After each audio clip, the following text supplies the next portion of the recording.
We walk the narrow path beneath the smoking skies. Sometimes barely tell the difference between darkness and light. Do we have faith?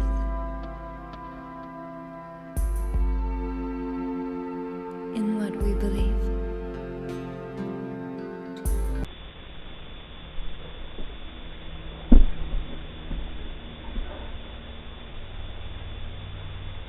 Hey guys, what's up?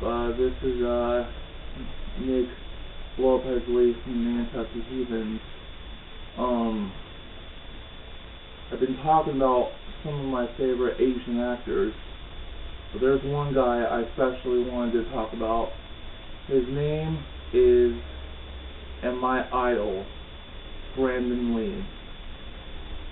Brandon Lee was born in 1968, and it was either 66, 67, 68, but Brandon Lee, really quickly, Bruce Lee knew Brandon Lee would be another great one. So at an early age, Bruce Lee started teaching Brandon Lee as soon as he could walk, teaching him how to be fit, teaching him the martial arts. And Bruce Lee and Brandon Lee were inseparable. But as we all know, Bruce Lee, he was short-lived. In 1973, due to an allergic reaction, he died July of 1973, leaving the man of the house position open to Brandon Lee. At an early age, this kid took on a ton of responsibilities. Having worshipped his father, people gave him a lot of shellac about that, being the son of Bruce Lee. People said, oh, this kid's going to be the next Bruce Lee. He's going to be the son of Bruce Lee. But as Brandon Lee got older, Brandon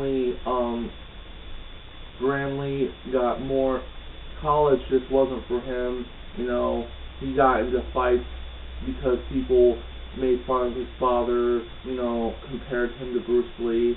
And Brandon Lee just wanted to do what he wanted to do. He wanted to become a actor. He did school plays, he did a couple short films, but when he went into audition for something, the casting person would be this attractive blonde girl. He would give her his headshot, and then she would take the headshot right on the back, son of Bruce Lee, and he would see this and he'd be like, then she'd be like, oh, does that upset you? And he's like, no, not really, but I'm sure you got this job by having great big tits, so it doesn't bother me. So he worked at a production company being an office boy, till one of the producers was really desperate in getting this kid some work. So a producer from Hong Kong called up this guy in Hollywood. Ronnie Yu was like a hot new director from Hong Kong. He heard about Brandon Lee and he wanted to give him his first movie, his first starring role, in a movie called Legacy of Rage. Brandon Lee was in that movie from 1987, ironically the year I was born. And he also in the movie was Michael Wong, and a cameo appearance by one of Bruce Lee's opponents, Bolo Young. And the movie was a modest success in Hong Kong. That movie earned him another role in a sequel, which was supposed to be with Don Yen. But Hong Kong just wasn't for him, you know. He wanted to be in Hollywood. He wanted to make it as a Hollywood actor. So he left Hong Kong and continued to look for roles, but was kept being typecasted as the son of Bruce Lee until an Oscar winner known as Ernest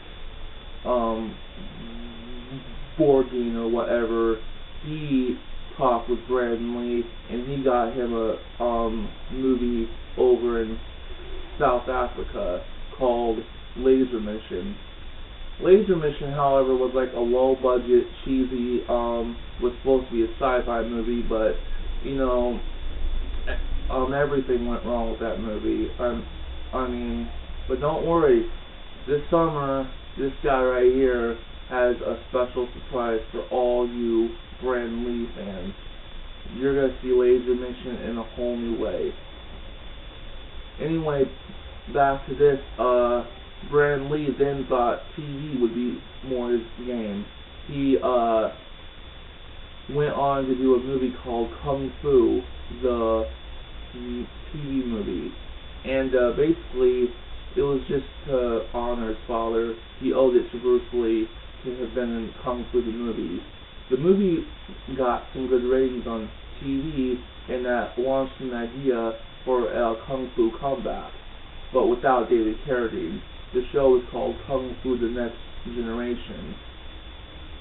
The show, however, was not picked up, probably because A, that there was no David Carradine, and B, Brandon Lee just decided TV probably isn't his option.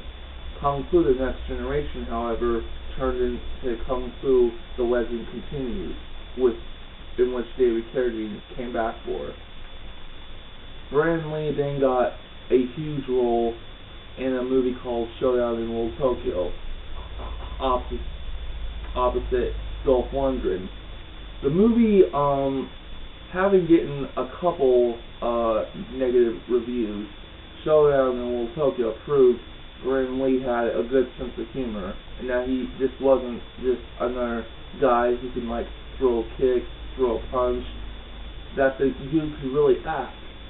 Then it was time to get him his own starring role in a Hollywood movie.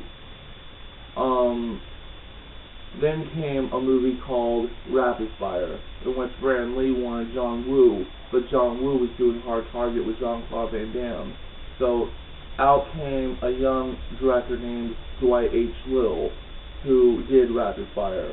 Rapid Fire did actually very well. Rapid Fire was without a doubt 70%, 60% action, 40% everything else.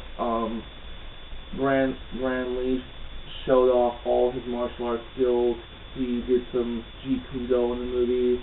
His acting was awesome on the movie. The movie didn't really have that many well-known actors, but you know what, who cares? But that movie pretty much documented it. It proved Brandon Lee could be a leading man in anything he does. Well, it's 1992. He has already signed a 3-picture deal with Warner Brothers. He's earned a sequel to Rapid Fire, and the hit video game Mortal Kombat. The producer, Paul W.S. Anderson, is already eyeing him for Johnny Cage.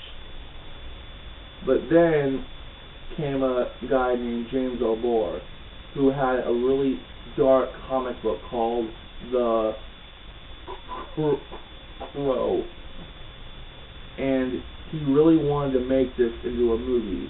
He wanted to make this like the first dark comic book movie, and no one could play the role better than Brandon Lee. The Crow was like nothing you've ever seen before. I mean, before this movie, all the movies you've seen were like all past or over the top. This movie was like unlike anything you've ever seen before, and featuring nothing but like heavy metal, grunge music. No movie has ever done that yet.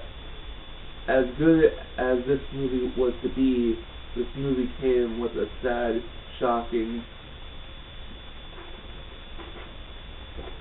price.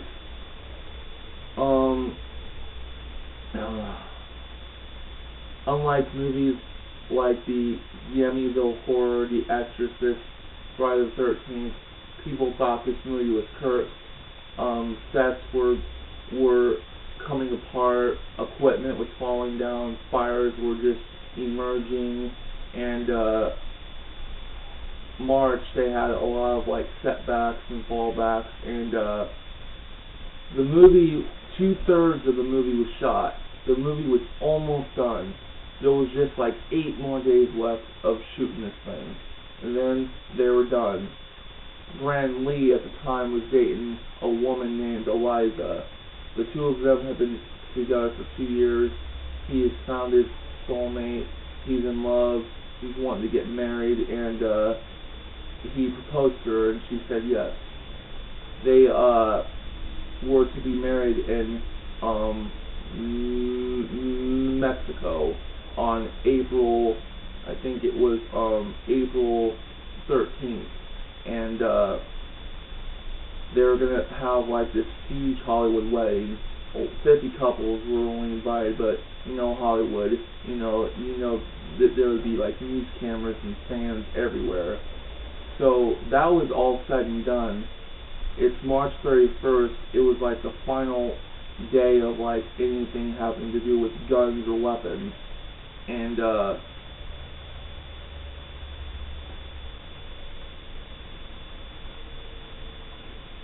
it's just that, you know, it's the day where everyone thought things would go right, but unfortunately something went horribly wrong.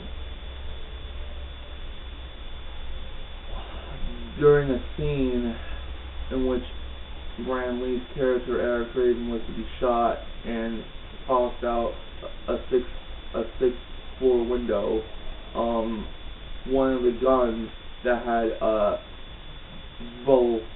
blanks accidentally had a bullet that wasn't checked right, and it contained a tiny bit of gunpowder, which resulted into being a real bullet. When the scene was done and the director called cut, Brandon Lee did not get up. But Brandon Lee was also known as a guy that pulled jokes. Everyone thought he was just playing, but then they realized that this was serious. Something was wrong. They went to check on him, and he was bleeding. And they're like, dude, what the hell just happened? Did he get shot? What the hell happened? And they just quickly called the 911, rushed him to the hospital. Linda, his mother, was notified. Everyone was trying to get to the hospital, and he was in surgery for a couple hours. They managed to get the so-called bullet out of his stomach. The problem was he was shot in the spine. His spine was like fractured. He had lost so much blood that he had to have like blood transfusions for like enough blood for 5 men. But you see, the only problem was it was an internal bleeding. No matter what they did, nothing was working. At 1:30 to 1:40 on March 31st,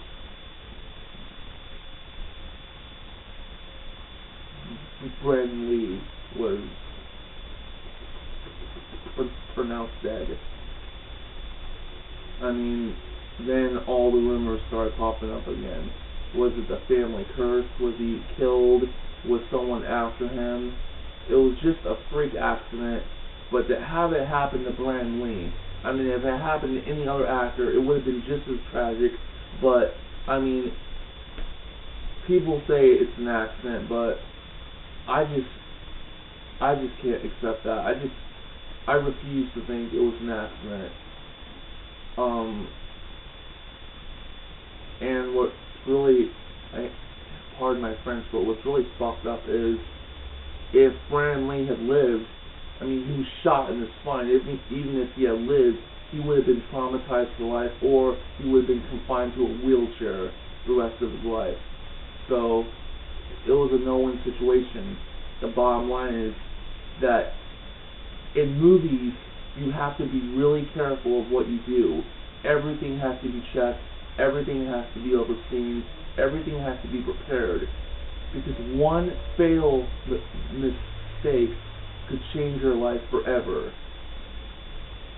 Well, that fatal mistake almost caused Brandon Lee's now-to-be last movie to be shelved, because the production company was scared to death. They were so haunted by what happened. But Linda Lee and Shanley, Brandon's mother and sister, demanded that movie to be finished. And with modern technology the way it is, it was. Using shadows and digital faces put on his friend's face, The Crow was released and was a huge success, and it made Brandon Lee an international overnight success. Brandon Lee then proved that he was just not the son of Bruce Lee. He was Brandon Lee the actor, Brandon Lee the rock star, Brandon Lee his own man. But bottom line is, Brandon Lee was a good guy. He's my idol. And if I ever make it into the business, I want to owe it to Brandon Lee. I don't want to necessarily become the next Brandon Lee. I just want to show tribute and honor to my idol, Brandon Lee. Well, until next time, this is Nick Lopez Lee saying, seize the day and rise to the highest monopoly, and happy Asian Heritage Month. And to you, Brandon Lee, goodbye, bro.